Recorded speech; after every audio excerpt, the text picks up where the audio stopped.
कंसेप्टम academy पे। और आज का जो वीडियो होगा वो क्लास 12 और नीट एस्पिरेंट्स के लिए बेसिकली होगा, ठीक है। तो इसमें हम लोग देखने वाले हैं कि क्या होता है ह्यूमन रिप्रोडक्शन, है ना, और इसके कॉन्सिक्वेंसेस क्या क्या होते हैं, ये चीज़ देखेंगे।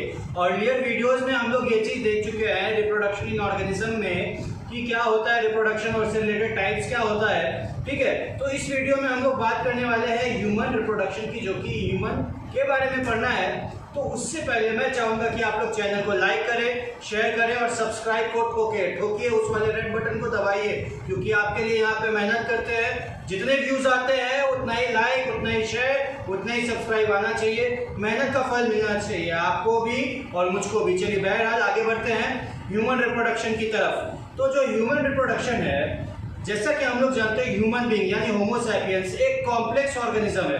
तो एक कॉम्प्लेक्स ऑर्गेनिज्म है यानी कि मल्टीसेलुलर और यूकैरियोटिक है। तो ये सेक्सुअल रिप्रोडक्शन को करता होगा। सेक्सुअल रिप्रोडक्शन से पहले रिप्रोडक्शन को देख लेते हैं। रिप्रोडक्शन क्या होता है? एक ऐसा process by which living organism produces offsprings of their own kind. अपने ही तरीके के प्रजाति को जन्म देने की क्रिया को ही हम लोग रिप्रोडक्शन कहते हैं। और ये दो तरीके का होता है, asexual reproduction and sexual reproduction. We are not going to talk about asexual reproduction in this section of the video. हम लोग इसमें सेक्सुअल रिप्रोडक्शन के बारे में बात करेंगे। तो बेसिकली सेक्सुअल रिप्रोडक्शन होता क्या है? तो सेक्सुअल रिप्रोडक्शन अगर ह्यूमन की बात करें तो इसमें बाई पेरेंटल कंडीशन होता है। बाई पेरेंटल यानी both male and female present होगा। यूनिसेक्सुअल होगा यानी कि जो ऑर्गन है मेल का ऑर्गन मेल के पास, फीमेल का ऑर्गन फीमेल के पास। तो ऐसा नहीं होगा कि दोनों ऑर्गन्स एक ही ऑर्गेनिज्म में प्रेजेंट होगा। अब आगे बढ़ते हैं तो गैमेटोजेनेसिस होता है, ठीक है। तो ये पॉइंट्स आप देख सकते हैं, ठीक है। ये पॉइंट्स आप देख सकते हैं कि यहाँ पे रिप्रोडक्शन के क्या क्या पॉइंट्स है। जैसे सबसे पहला अगर देखा जाए यहाँ पे तो क्या कह सकते हैं, बाई पेरेंटल कंडीशन, मोनोशियस होता है।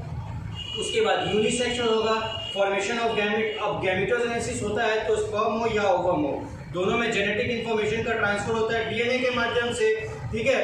तो वो चीज हो गया एक पॉइंट, यानी एक्सचेंज ऑफ जेनेटिक मटेरियल। और जेनेटिक मटेरियल अगर एक्सचेंज होता है तो मैं आपको बता दूं कि वेरिएशन भी होता है। वेरिएशन क्या होता है कि जब किसी इन्वायरमेंट में चेंज आ रहा है तो हम अपने एडेप्टेशन के हिसाब से जब खुद में चेंजेस लाते हैं तो उसी को वेरिएशन कहा जाता है। तो सेक्सुअल रिप्रोडक्शन करने वाले जो भी ऑर्गेनिज्म होते हैं वो वेरिएशन एग्जिबिट करते हैं। क्यों करते हैं? क्योंकि उसमें जेनेटिक इंफॉर्मेशन का ट्रांसफर होता है, ठीक है। तो ये सारा कुछ बात इंट्रोडक्शन हो गया। आज का टॉपिक जो हम लोग पढ़ने वाले हैं, हम लोग सेक्सुअल रिप्रोडक्शन पढ़ने वाले हैं। उसमें हम लोग देखेंगे सबसे पहले ह्यूमन के बारे में थोड़ा सा देखने के बाद फिर हम लोग बढ़ेंगे मेल रिप्रोडक्टिव सिस्टम के बात के लिए।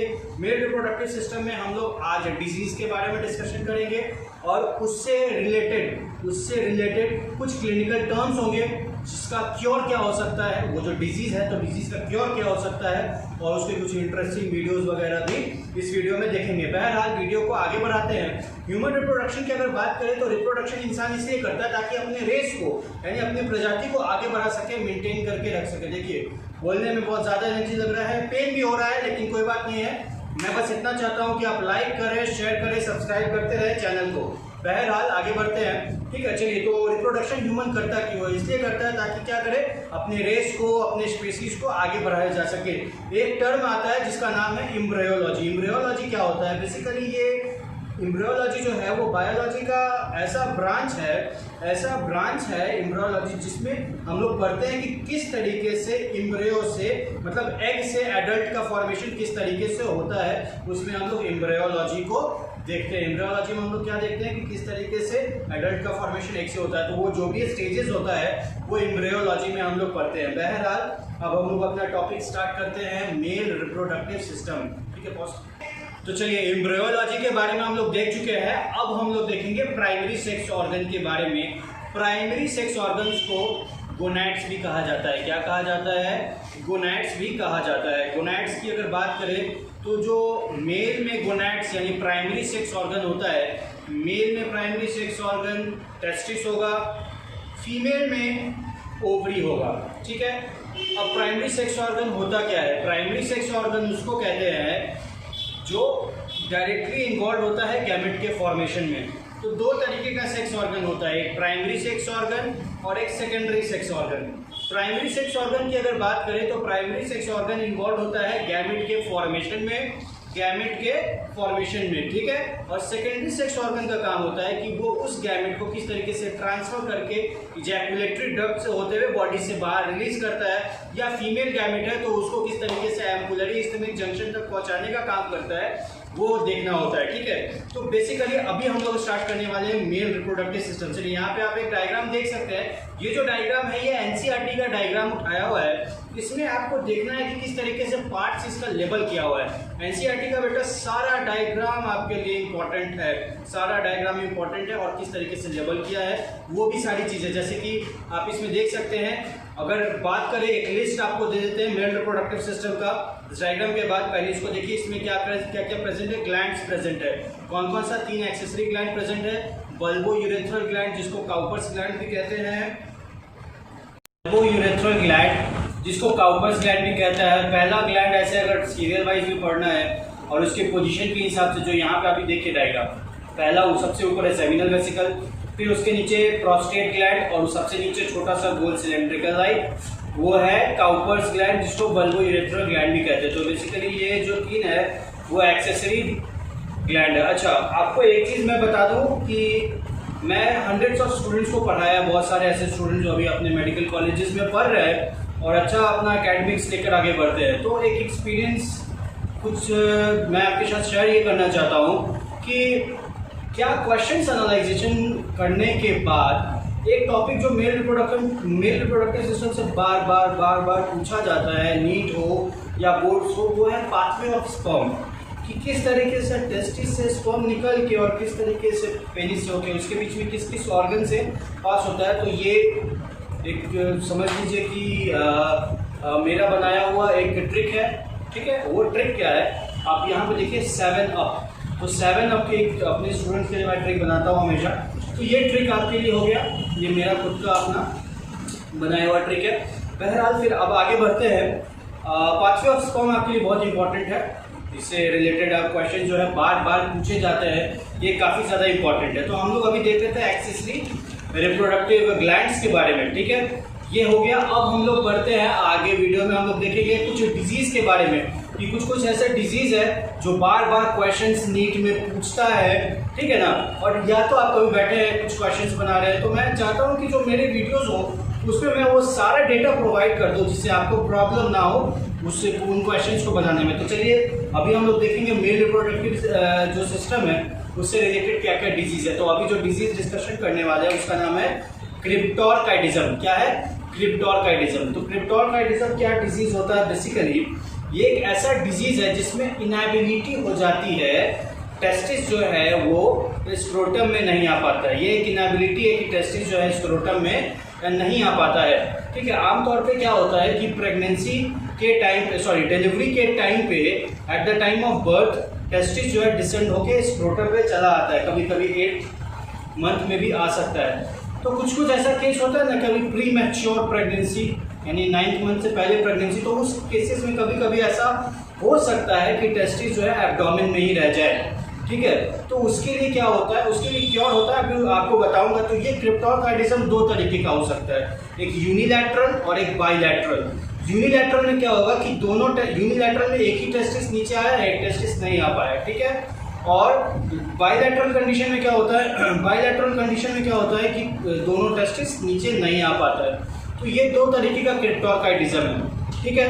तो इसमें क्या होता है, डॉक्टर बेसिकली आपको एडवाइस करता है कि कुछ महीने या 1 साल या 1.5 साल हार्डली रुक के देखें कि टेस्टिस खुद से नीचे आ पाता है या नहीं आ पाता है। अगर टेस्टिस नीचे नहीं आ पाता है दोस्तों, तो उसको छोड़ेंगे तो नहीं, उसके लिए क्या करेंगे, एक क्लिनिकल टर्म है जो यूज़ किया जाता है उसको सही करने के लिए, मतलब बेसिकली उसका उपाय है, उसका क्योर है, और वो है ऑर्कियोपेक्सी।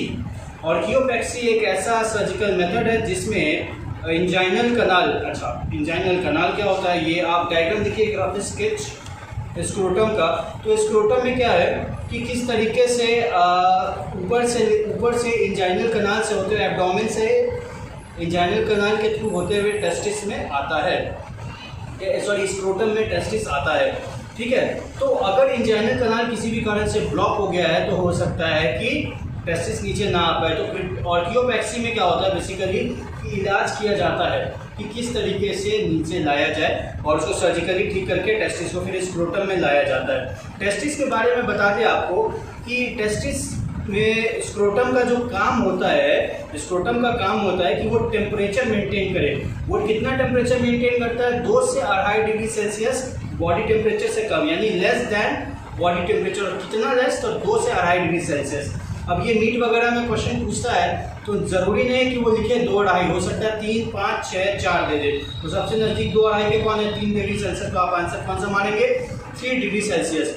तो ये टेम्परेचर ज़रूरी है स्पर्म के फॉर्मेशन के लिए। पूरा दुनिया का ह्यूमन का पॉपुलेशन इसी टेम्परेचर फैक्टर पे ही बेटा डिपेंड करता है। एक मसल है टेस्टिस में जिसका नाम है डार्टोस मसल।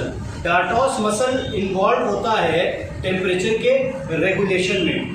तो ये जो डार्टोस मसल बेसिकली करता क्या है कि ठंड के टाइम पे टेस्टिस सिकुड़ के थोड़ा ऊपर की तरफ चला जाता है एब्डोमिनल रीजन की तरफ, सो दैट कि वो एब्डोमेन से थोड़ा सा हीट ले सके। और जैसे हीट लेगा तो वो स्पर्म के फॉर्मेशन के लिए फेवरेबल कंडीशन होगा। और फिर ठंड के टाइम पे क्या होता है, गर्मी के टाइम पे वो थोड़ा सा लूज हो जाता है। तो ये डार्टोस मसल का काम होता है। तो ये नेचुरली होता है। और अगर किसी कारण, तो ये क्रिप्टोरकाइटिज्म का केस भी है, हम लोग समझ सकते हैं। चलिए ठीक है, अब आगे बढ़ते हैं। तो ऑर्कियोपेक्सी क्या करता है? ऑर्कियोपेक्सी जो है इंजाइनल कनाल के, तो चलिए इंजाइनल कनाल के ब्लॉकेज को सही किया जाता है और फिर ताकि टेस्टिस जो है आराम से स्क्रोटम में नीचे आ सके। तो ये एक उपाय है इसका क्रिप्टोरकाइटिज्म का। क्रिप्टोरकाइटिज्म को और सारा भी टाइप्स है, जैसे साइनोरकाइटिज्म। यहाँ पे आप देख सकते हैं साइनोरकाइटिज्म। साइनोरकाइटिज्म एक ऐसा है कि दोनों टेस्टिस जब फ्यूज हो जाता है, यानी कि यूँ समझिए कि फ्यूजन ऑफ बोथ टेस्टिस। तो जब दोनों टेस्टिस फ्यूज होके एक ही बन गया है तो उसको हम लोग उस कंडीशन को सिनोरकाइटिज्म, सिन का मतलब भी होता है फ्यूजन। ठीक है, अब आते हैं मोनोरकाइटिज्म। मोनोरकाइटिज्म एक ऐसा डिजीज है या ऐसा टाइप है क्रिप्टोरकाइटिज्म का जिसमें एक ही टेस्टिस नीचे आ पाता है। उसके बाद आता है पॉलीऑर्काइटिज्म। पॉलीऑर्काइटिज्म की बात करें तो क्या होता है कि 2 से ज़्यादा टेस्टिस यानी 3 टेस्टिस भी कभी कभी स्क्रोटम में प्रेजेंट हो सकता है।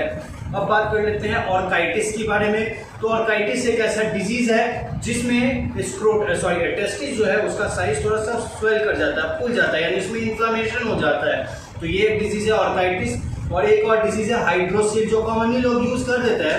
हाइड्रोसील क्या है कि उसमें आप यहाँ पे एक डायग्राम दे सकते हैं कि हाइड्रोसील में बेसिकली स्क्रोटम के वॉल्स में थोड़ा सा पानी भर जाता है। तो ये भी एक डिजीज है।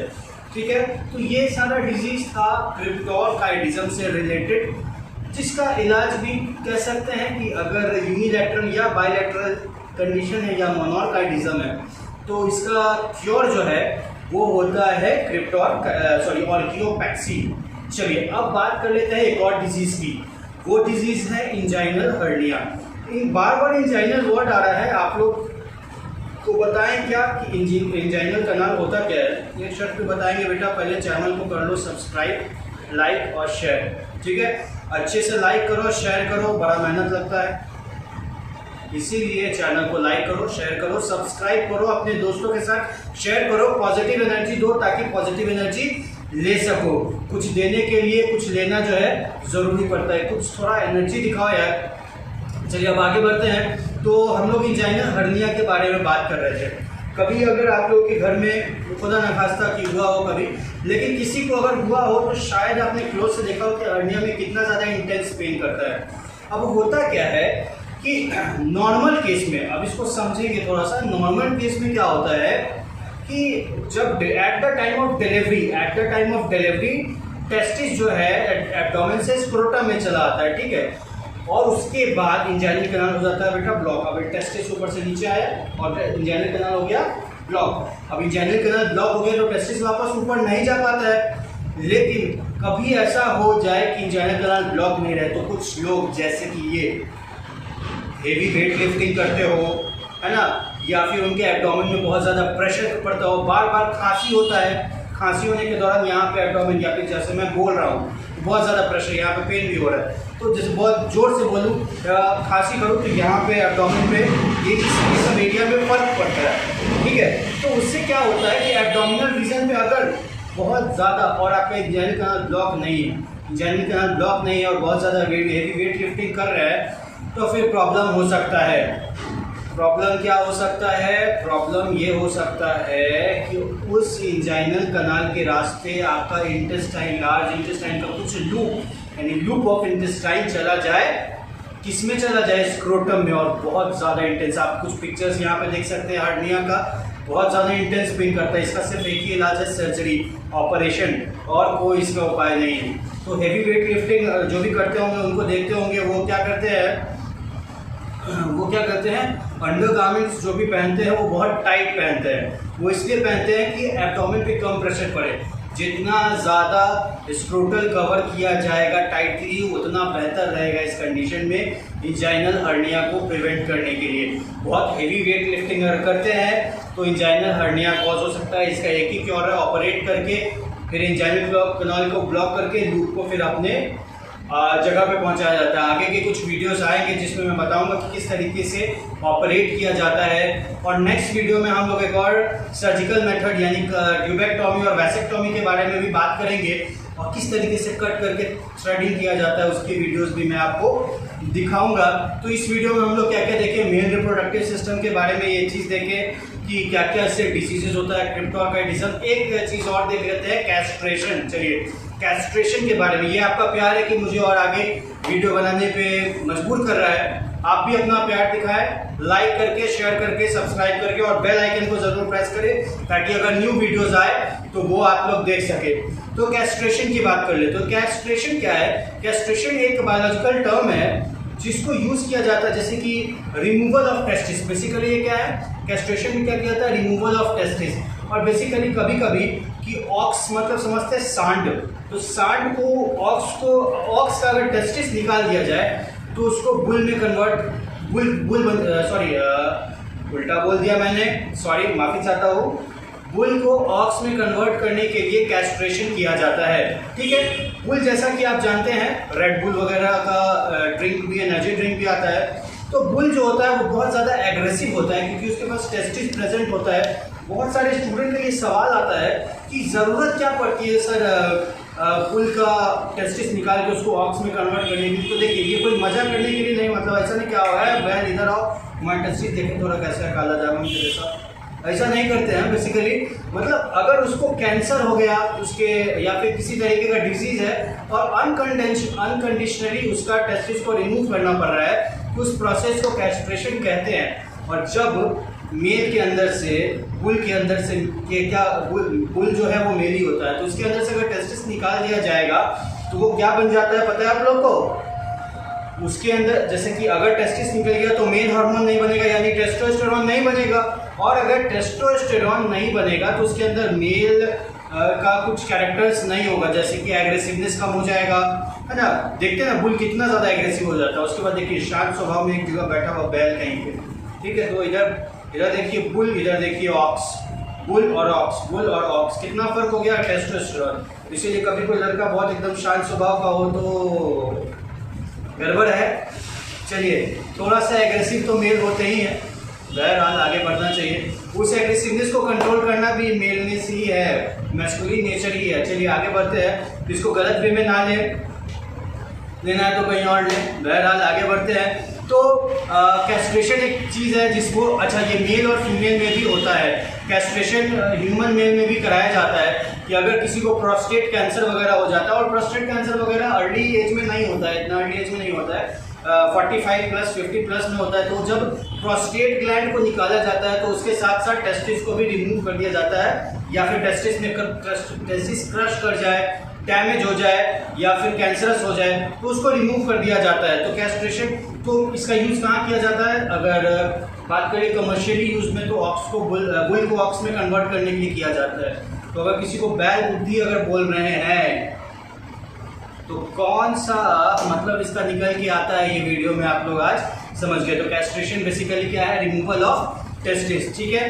तो ये सारे डिजीज आज हम लोग डिस्कस किए। उम्मीद करते हैं कि आप लोगों को अच्छे से समझ में आया होगा, और बिल्कुल समझ में आना चाहिए। अगर नहीं आए तो व्हाट्सएप पे अगर डाउट्स है वो पूछ सकते हैं, ये मेरा नंबर है, इसको देख सकते हैं। और क्या करना है आपको पता है, जाने से पहले अगर नहीं किए हैं तो बहुत गलत काम किए, पाप किए, घोर अपराध किए हैं। लाइक करें, शेयर करें, सब्सक्राइब करें, बेल आइकन को दबाएं, ठीक है। थैंक यू, जय हिंद।